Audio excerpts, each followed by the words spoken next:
making more money than all the other apps in both Apple's and Google's app stores. It's already earned $14 million in revenue since launching last Wednesday. Not even a full week. But users didn't have to pay a cent for the game. All that money was coming from optional purchases people were making as they played. This is the world of freemium apps, a business model that in the past few years has largely wiped out the market for paid games. Now, game designers have to monetize the gameplay. And one way to do that is by applying some of the fundamental lessons of behavioral psychology.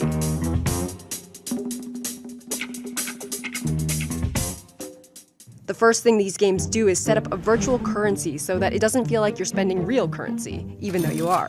This is a variation on something we've known for decades, which is that people find it harder to spend money when they're paying in cash than if they're using a card. So when you pay cash for something, you see it leave your hands, and you get a very immediate sense of like how much your cash reserves have dropped, how much your wealth has dropped. Games add yet another layer. You pay for lollipop boosters with gold bars, and you pay for gold bars with your credit card, which is already distanced from the actual payment. And then on top of that, they don't make the exchange rate simple. It's not 50 gems for 50 cents. There's always something weird, like $1 will get you 12 purple diamonds.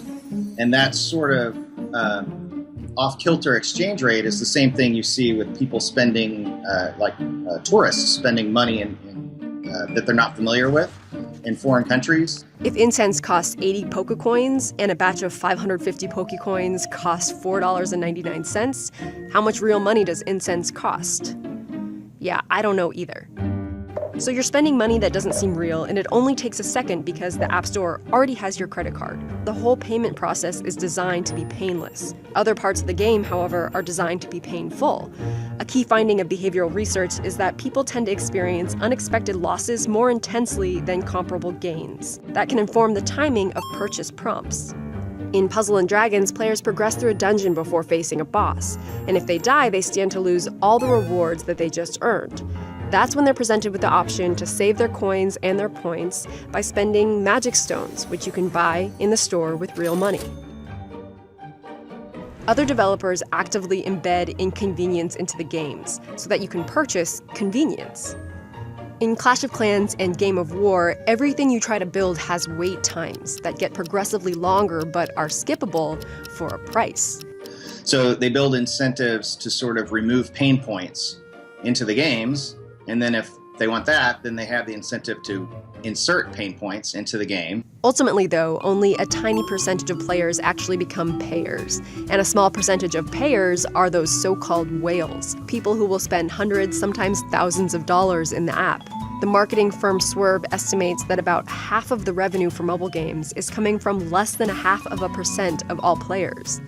Which means that for some of these games, non-paying users, which is most people, are essentially pouring time into a game designed to hit the pain points of a small, susceptible group of players. If you're really having fun, that's great, but it might be worth rewarding games that find another way. As of now, the monetization in Pokemon Go is unobtrusive. It's kind of tucked away.